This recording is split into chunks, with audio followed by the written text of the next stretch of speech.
Bonjour, nous inaugurons aujourd'hui le premier échange entre notre invité du jour, en l'occurrence Eddie Caramédon, et les membres de Base Écrivain. Nous sommes très heureux d'accueillir ce chanteur, auteur, compositeur et interprète qui s'adonne aussi à l'écriture. Il a déjà écrit 2 romans et il va donc nous en parler. Euh, 2023 débute donc avec Eddie Caramédon à Base Écrivain. Bonne écoute. Bonjour à vous tous et merci pour cet accueil qui me va droit au cœur. C'est vraiment un honneur d'être parmi vous, parmi donc les écrivains euh, parmi lesquels je vais faire partie donc bientôt, parmi les écrivains mauriciens. Et là, je suis donc censé de raconter comment je suis venu à l'écriture. Qu'est-ce qui peut expliquer le goût pour la culture, surtout celui qui touche à l'écriture? Personnellement, je pense tout d'abord que cela vient d'une éducation fournie par les parents et puis un goût personnel aussi. Et c'est des phéromones génétiques, je dirais. Parce que ma mère n'était pas une grande intellectuelle. Ma mère était une enseignante qui avait une très bonne éducation et qui, euh, qui m'a forgé quand même à l'écriture. Et d'un autre côté, c'est mon père qui m'a forgé du côté musical, dans le domaine musical. Et ma mère m'a transmis un courant. Ce courant s'appelle EDI et c'est une unité électrique en électricité. C'est un courant, on va dire, c'est de l'énergie. Et cette énergie, c'est ma mère qui me l'a donnée. Et puis, à l'âge de 11 ans, j'étais chanteur par rapport à mon père et je commençais aussi à écrire de la poésie, des petits morceaux de romans infinis, mal finis, je veux dire. Mais ceci étant j'ai jamais abandonné cette passion parce que c'est une passion qui est ancrée en moi, qui restera jusqu'à toujours. Et puis j'ai commencé à écrire les poèmes euh, entièrement, on va dire, à l'âge de 15 ans. J'ai jamais sorti de recueil parce que c'est tellement éparpillé, j'en ai un tas, j'en ai perdu aussi, à Paris. Mais ceci étant, j'ai reçu quand même deux prix de poésie du Jasmin d'Argent, qui est une institution littéraire très saluée, dont le président est Dominique de Villepin, notre ancien Premier ministre français. Je dis notre parce que j'habite en France. Et le premier poème s'intitulait L'île Maurice. Et la deuxième avec un poème dédié à ma mère. Et je peux vous la réciter si vous voulez, maintenant ou après, c'est comme vous le voulez. Voilà, le poème dédié à ma mère s'appelle Ailleurs. Et ce poème parle. Voilà, on a toujours l'âme qui rêve d'ailleurs, sans doute pour mieux sonder le bonheur. Notre intérieur palpite, alors s'expatrie le cœur. Et ainsi le cœur s'emporte allègrement vers ailleurs. Ailleurs, c'est où ailleurs? Là où nos pensées lointaines se promènent. Ailleurs, c'est où ailleurs? Là où nos regards se détachent de la rengaine. Ailleurs, c'est où ailleurs? Là où où nos jours s'émoustillent de parfums éphémères. Nos désirs illusoires nous mènent au vacarme, et nos yeux désenchantés se vident de leurs larmes, quelque part dans un Éden imaginaire. On écrase des sentiers qui nous changent d'humeur, ceux qui ont la magie de nous transcender vers ailleurs. Ailleurs, c'est où ailleurs? Derrière la lueur d'une autre tendresse. Ailleurs, c'est où ailleurs? Au-delà d'un voyage que l'envie caresse. Ailleurs, c'est où ailleurs? Au creux des heures peu ordinaires. Ailleurs, c'est peut-être partout, à tout instant, là, maintenant. Il pétille dans chacun de nos regards, aussi étincelant que le reflet d'un miroir. Qu'importe qu'il reste qu'un moment en nous, ailleurs, c'est le fait de l'être. Le fait de l'être, c'est déjà un bien-être. Ça, c'est avec ce poème, donc j'ai remporté le prix de la poésie, donc le prix du département de la Dordogne en France. Et puis, qu'est-ce que je peux dire encore?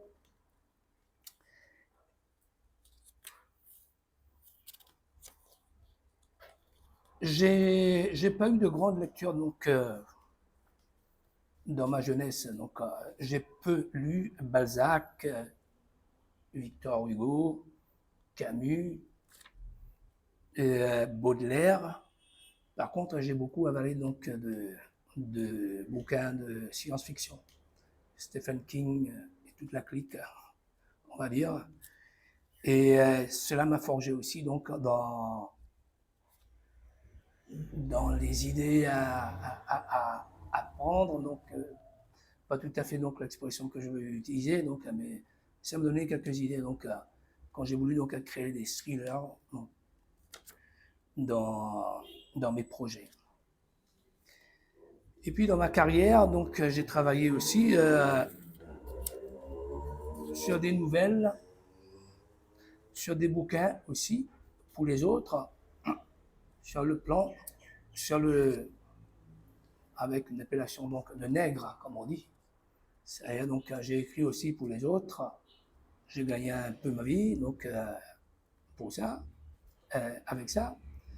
Et, et cela c'est une longue et riche expérience.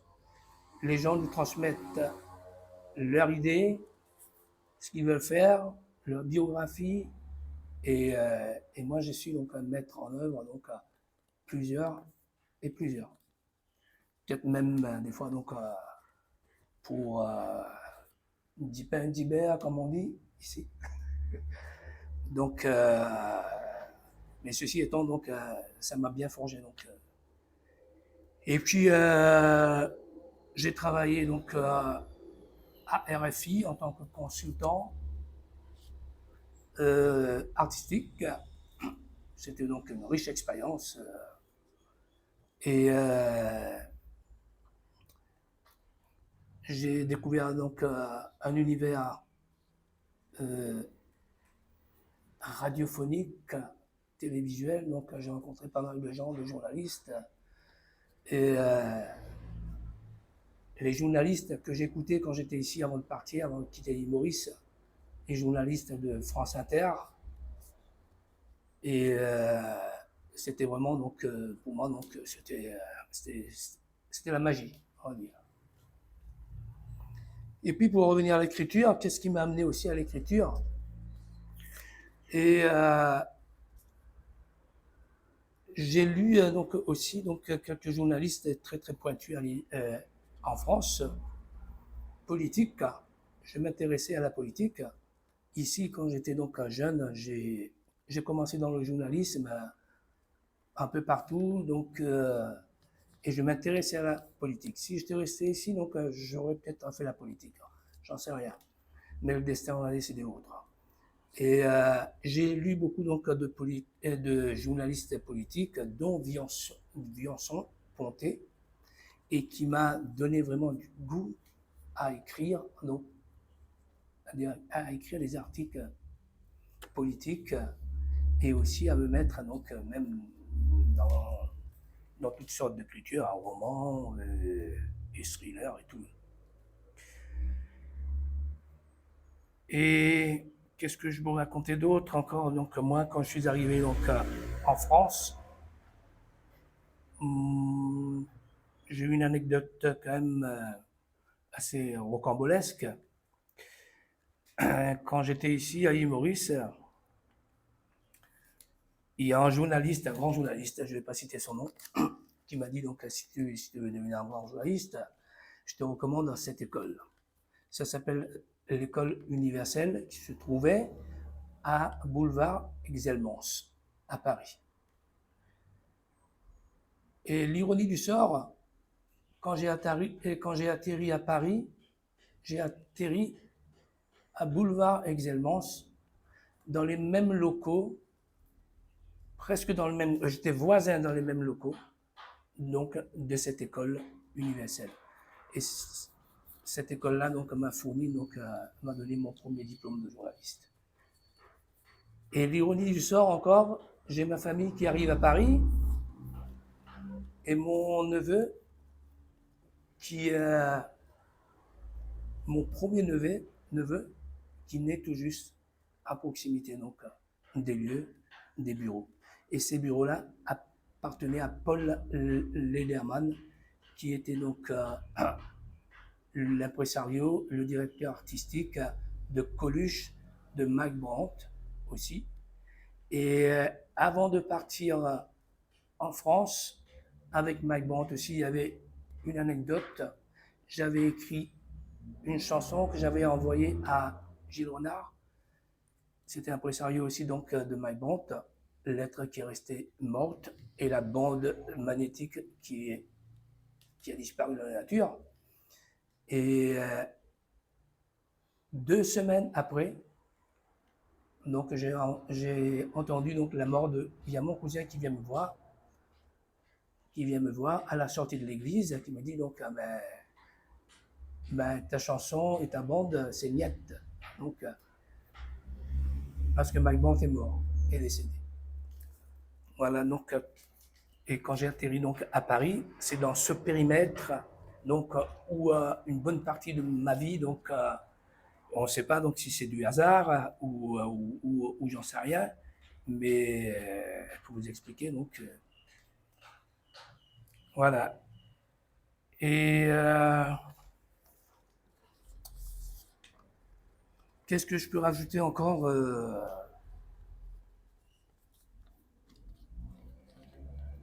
en ce qui concerne l'écriture, j'ai pas arrêté, donc je suis donc sur deux ouvrages en même temps, dont un est la raison pour laquelle je suis ici, pour le terminer, donc, parce que je devais donc terminer depuis l'année dernière, avec notre une période sanitaire donc, de mauvais augure. Donc, j'ai dû donc abandonner, partir, donc fuite en avant vers Paris, pour y revenir donc à cette époque.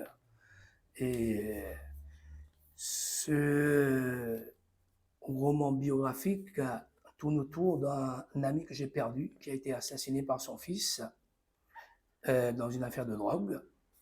Et cette personne, c'était quelqu'un quand même, c'était le bras droit d'une personne que tout le monde connaisse, donc son côté sulfureux, mais pour moi c'était un grand monsieur qui s'appelle Raj Dayal. J'ai eu un entretien avec lui donc l'année dernière. Il m'a reçu donc en grande pompe. Et là donc je sais donc qu'il a un passé politique. Je ne veux pas rentrer dans ce jeu-là. Je parle juste dans mon livre donc de l'amitié donc qui existait entre Lindsay Lapierre, celui qui s'est fait assassiner par son fils, et Raj Dayal. Donc Raj Dayal avait une amitié donc inconditionnelle pour Lindsay. Et je raconte cela. Je raconte notre histoire, mon histoire avec Lindsay, parce que Lindsay était un ami d'enfance. était un ami d'enfance. Sa mère était amie avec ma mère, qui recommandait à sa mère, lui disait donc, mets ton enfant dans tel collège, tel collège. Et on est parti dans ce même collège adventiste à Phoenix. Et en revenant de l'école, on passait devant les casernes, devant l'armée. Et Lindsay était en admiration devant l'armée. Et il donnait des coups de pied dans des canettes comme ça, il rigolait tout le temps. Donc j'ai dit, Lindsay, on y va, on y va. Et qui aurait dit un jour donc qu'il deviendrait soldat. Il est devenu soldat et il est mort donc malheureusement en soldat aussi. Malheureusement donc d'une atrocité quand même inextricable. Et puis ce livre, j'y tiens. Donc j'ai eu l'autorisation donc de toute la famille, donc de Dayal et famille. Et là, en rentrant, je vais donc pour l'éditer. Donc ce sera donc possible, je pense que dans 2 ou 3 mois, donc ce sera fait. Et le quatrième, c'est un thriller aussi. Je ne vais pas dévoiler parce que je laisse le côté magique arriver donc pour tout le monde, à tout le monde. Et je vais continuer dans ce même mouvement, dans cette même action, mais je ne sais pas qu'est-ce qui arrivera après. Et puis, il y a d'autres projets que je ne peux pas dévoiler. Voilà.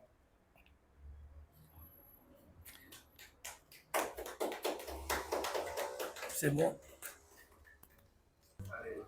Expliquez-moi quelque chose. Vous avez dit tout à l'heure là, que vous avez lu de la science-fiction, notamment Stephen King. Oui. De Stephen King à la poésie, il y a un monde. Un univers. Bien Qu'est-ce sûr. qui vous a posé d'aller vers la poésie ou bien d'écrire quelque chose qui pourrait nous donner de votre passion de ce que vous avez là? Ouais. Je crois que c'est la poésie qui existait en moi avant. Parce qu'à l'âge de 11 ans, donc, j'ai commencé à écrire de la poésie, à écrire des textes. Après, donc, c'est à Paris que j'ai commencé donc à lire les bouquins de science-fiction, donc tout ce qui est Dune et j'oublie un peu, mais je suis arrivé à la science-fiction bien plus tard que la poésie. Et pour expliquer la différence, je ne peux pas expliquer la différence, ça ne s'explique pas, c'est de l'écriture. On peut passer donc de coq à l'âne d'un sujet à l'autre si on maîtrise bien le sujet. Je pense que c'est tourner vers un autre univers. Parce que la poésie, c'est bien, après donc, c'est pas... Je dirais pas que... Il faut changer un peu d'ambiance, il faut changer un peu il faut changer un peu de parfum, on va dire. Quel a été l'apport musical avant que vous avez la poésie? Parce que c'est une question, vous écriviez des textes, oui. C'est une sorte de poésie aussi. Bien sûr, donc oui, parce que donc mes textes sont plus poétiques que des textes d'amour autour de l'amour. Donc moi, en écrivant donc une chanson donc qui est connue ici, donc j'ai toujours expliqué donc comment j'ai écrit cette chanson parce que donc je suis quelqu'un qui ne sait pas dessiner du tout.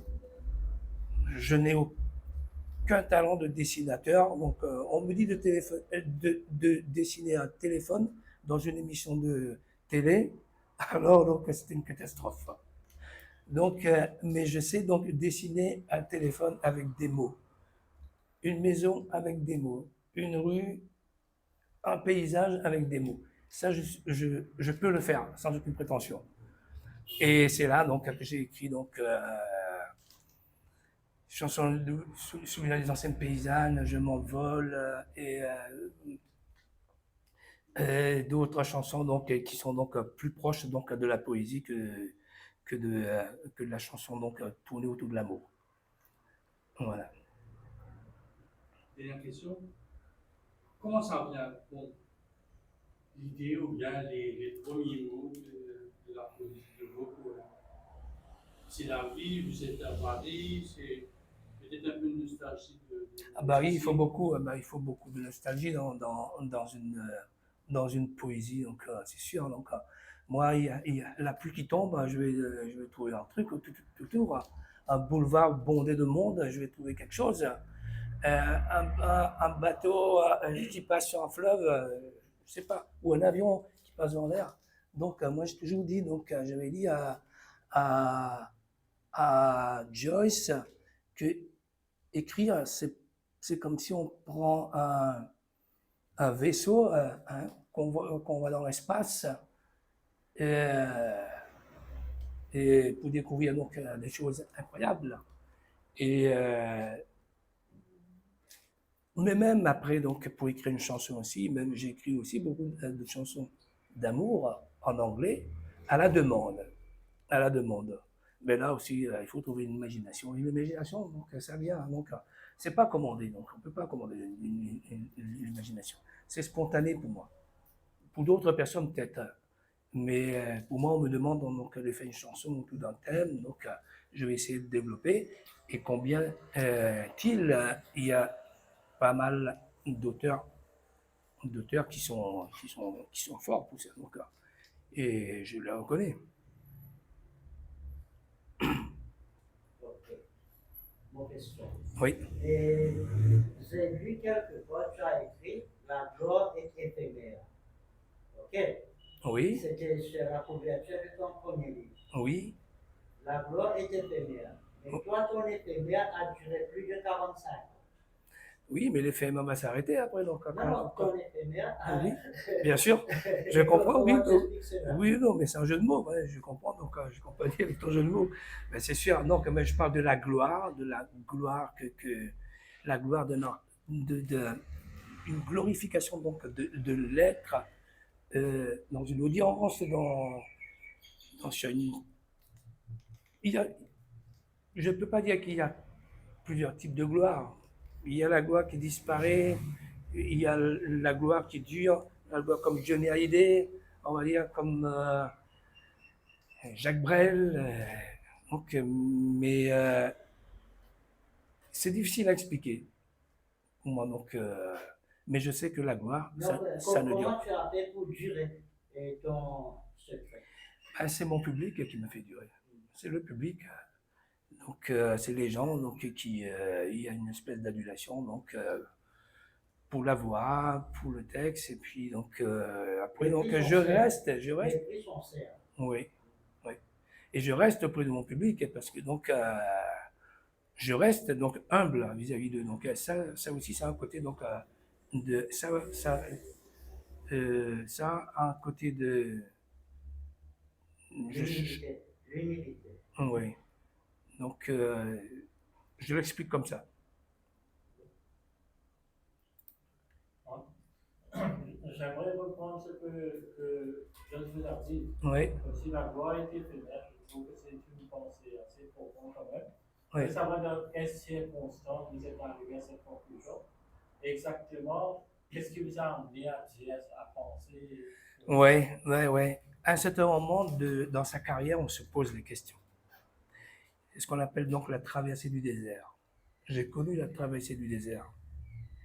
Et quand je suis arrivé ici une fois, et j'ai fait une émission, il y a quelqu'un qui m'a dit, un caméraman qui m'a dit, donc, tu sais, donc, bon, toi, ça fait quand même 10 ans, 8 à 10 ans, qu'on n'entend plus, donc il y a d'autres personnes, d'autres jeunes qui sortent, donc,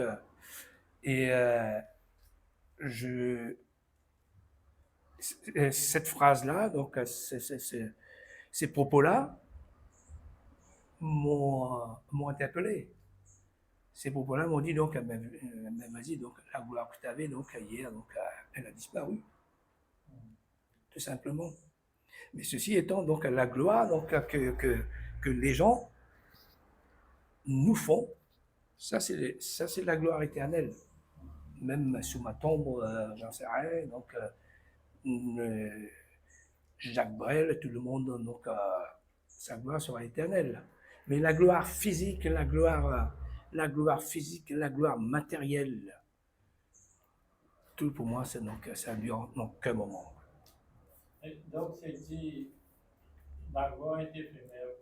C'est dit avec regret ou philosophie. Avec philosophie, avec raisonnement, avec philosophie, avec philosophie. C'est sûr, donc je ne l'ai pas écrit donc, comme ça, mais ça, ça laisse à réfléchir. Ça reste à réfléchir parce que beaucoup, beaucoup sont tombés donc, sous cet effet-là, croyant que ça va exister donc, tout le temps. Ils vont monter sur scène, ce sera le même applaudissement, ce sera le même accueil. Après, ils réfléchissent et que donc, ça peut revenir. Ça peut revenir.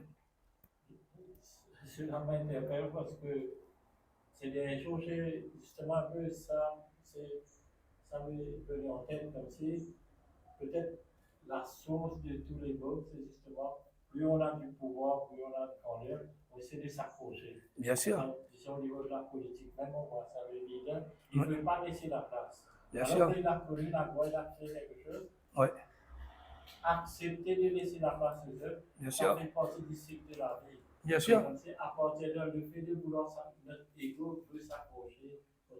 Bien sûr. Ouais. Le fait que vous essayez plus de mettre en une phrase, c'est très beau. Bien sûr. Ouais, ouais. Non, mais, Et la gloire aussi. Oui, oui. mais parfois, on va dire comment Kaya se dit, plutôt là-haut, pas de tomber dans un plissement. Exactement, oui. Mais l'impression qui nous gagnait en général, et comment Nanda peut dire, Mhm. sa politicien-là, il parlait qu'il place pour les autres du monde. Bien sûr. Mais dans le monde artistique même, il y a du monde qui était dans la voie pour chanter. Oui. Je encore persister, comment dire, je fais une connerie, mais je persistais dans cette connerie. Oui. Mais cela, je vais répondre à ça après. Mais je vais dire donc la gloire que je voulais dire aussi, c'est la gloire donc dans la cupidité. Ça, c'est la gloire donc éphémère. Parce que quand on baigne dans la cupidité, donc ben, on ne demeure pas donc riche tout le temps. Je suis désolé. Et dans le monde artistique, un musicien, même s'il est vieux, il a 99 ans, il restera toujours musicien. Il restera toujours un artiste.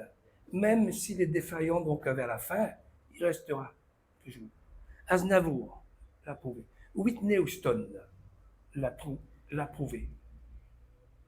L'artiste restera toujours l'artiste. Donc, comme je dis, donc moi j'ai une phrase que je dis, donc je suis né artiste, je crèverai artiste.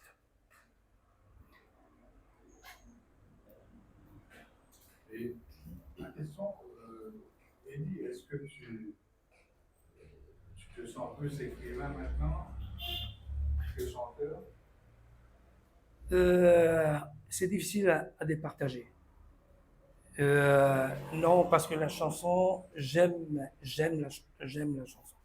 J'aime chanter, donc j'ai besoin d'un temps pour jouer, j'ai besoin d'un instrument, parce que mon corps demande autre chose aussi que l'écriture.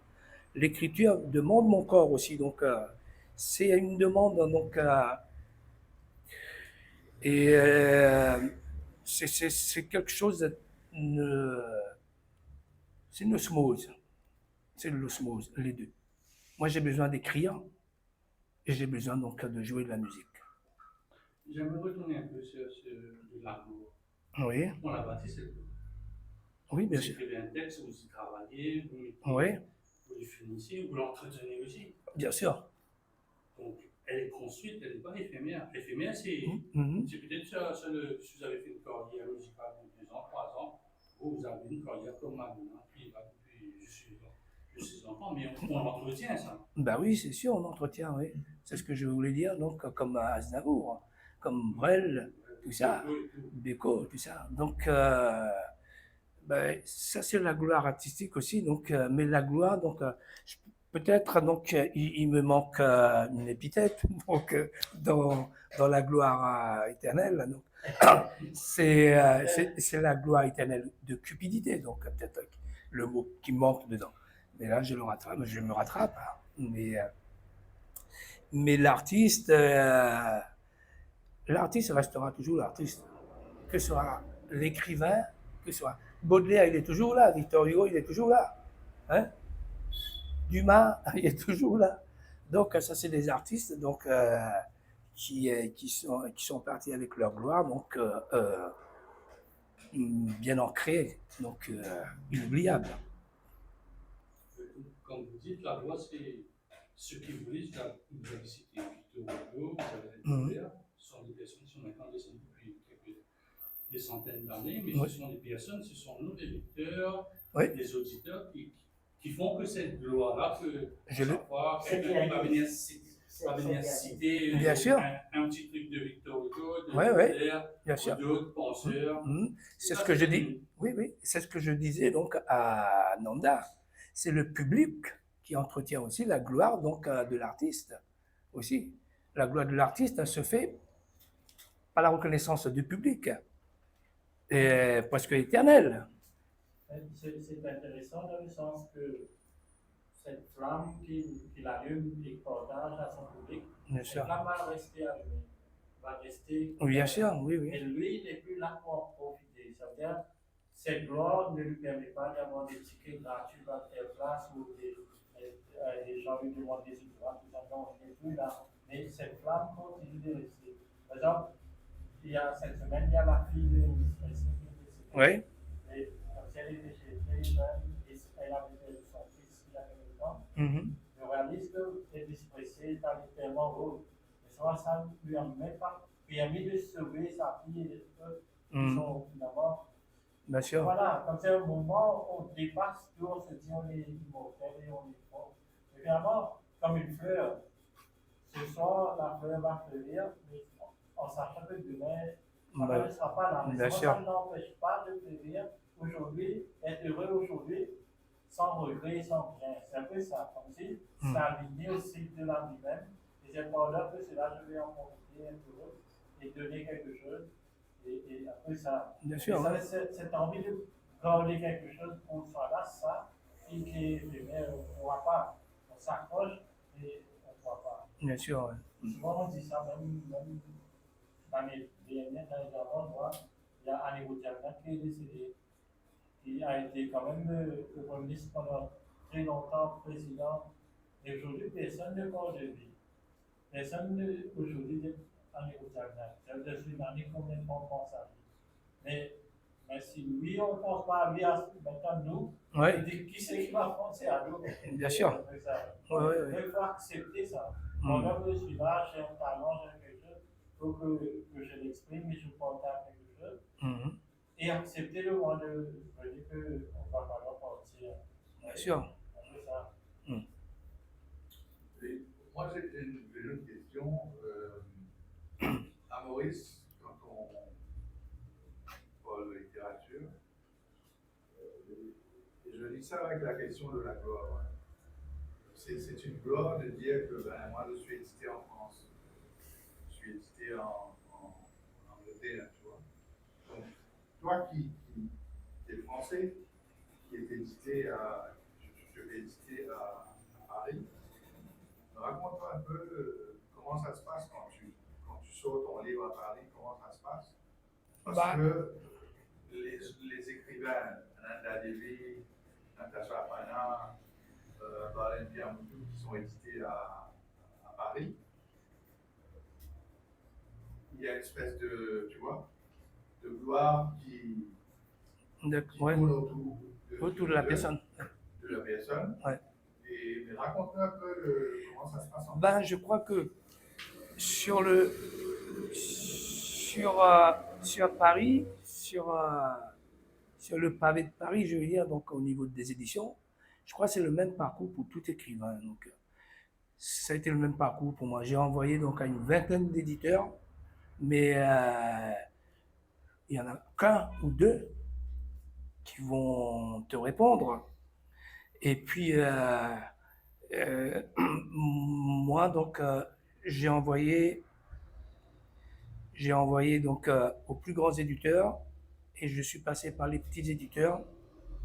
Et c'est un moyen qui m'a répondu. Il y en a eu 3-4 qui m'ont répondu. Donc, mais après, donc, tu fais ton choix. tu fais ton choix. Mais le parcours, donc, sur Paris, donc, tous les écrivains, parce que donc, je fais aussi partie d'un petit cercle là-bas, donc de quelques, comme vous, hein, là, comme vous êtes là. Mais tous, on frappe à la porte de la même façon, hein, on envoie donc comment, le manuscrit, et on déclare à la Banque de France, pas la Banque de France, à la Bibliothèque de France, donc l'œuvre pour la protéger. Et puis on attend l'éditeur. L'éditeur qui va mettre peut-être des fois 6 mois à te répondre.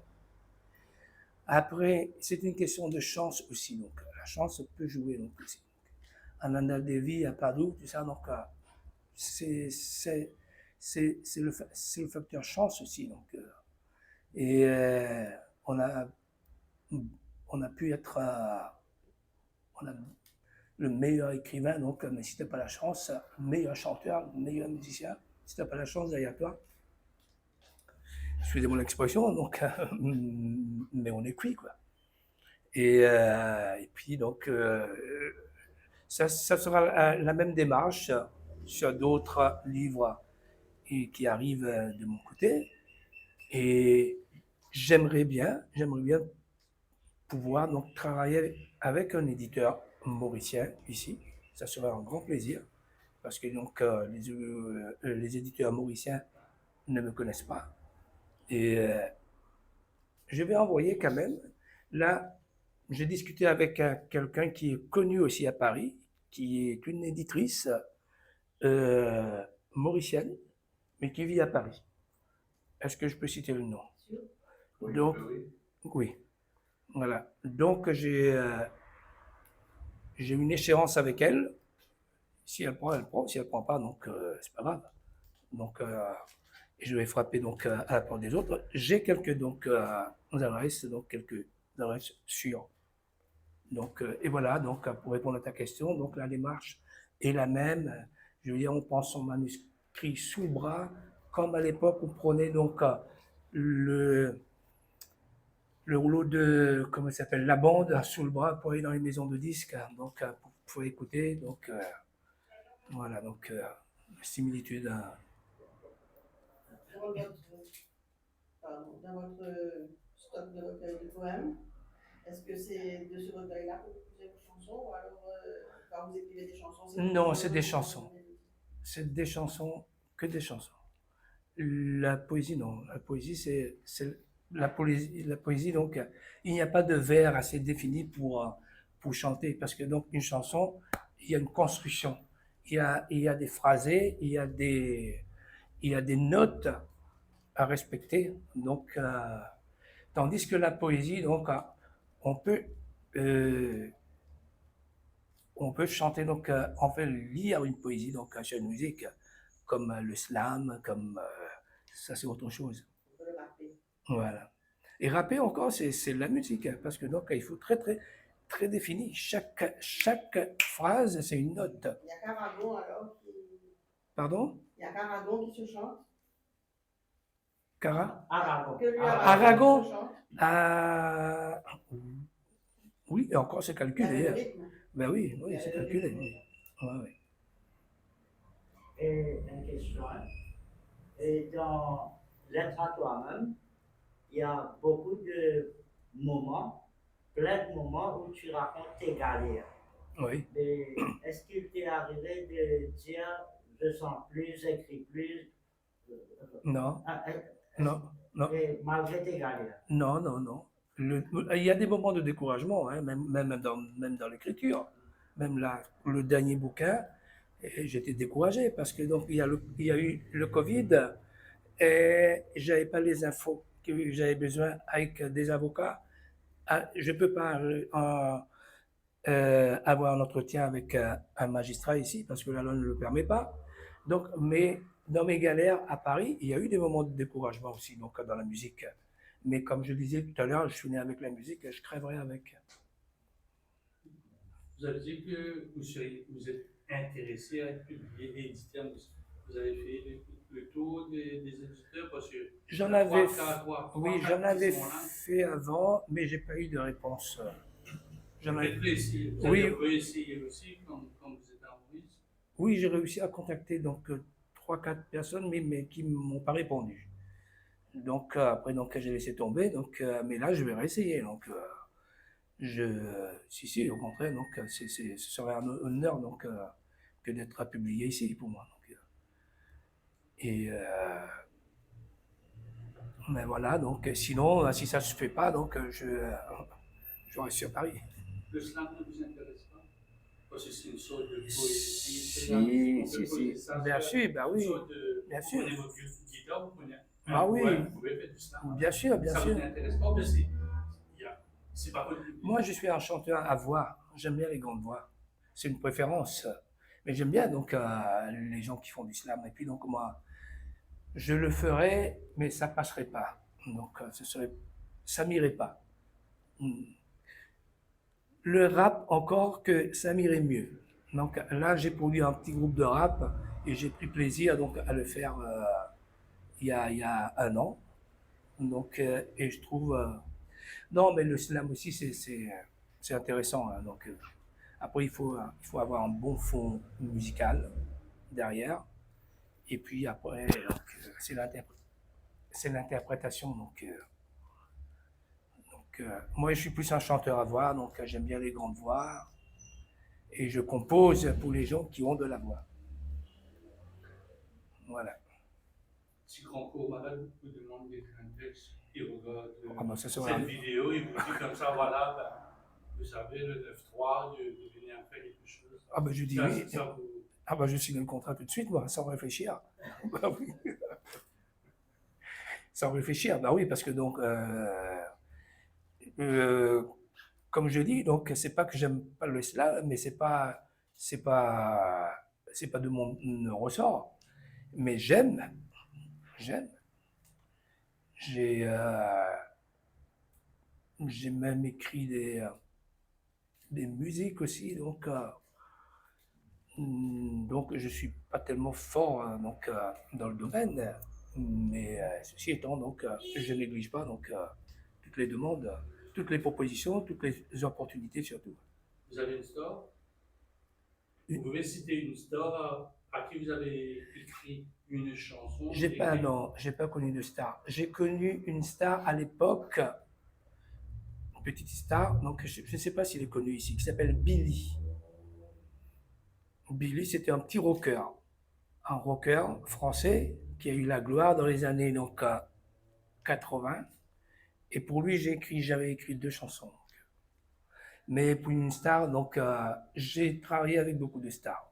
J'ai travaillé avec Marc Lavoine, Cabrel, avec tous les gens avec lesquels je faisais donc de la scène à l'époque, dans les années 80. Tous ces gens-là, donc j'ai pas écrit donc pour eux, j'ai écrit pour d'autres, mais qui sont pas connus. Donc, et je continue donc de le faire. Donc,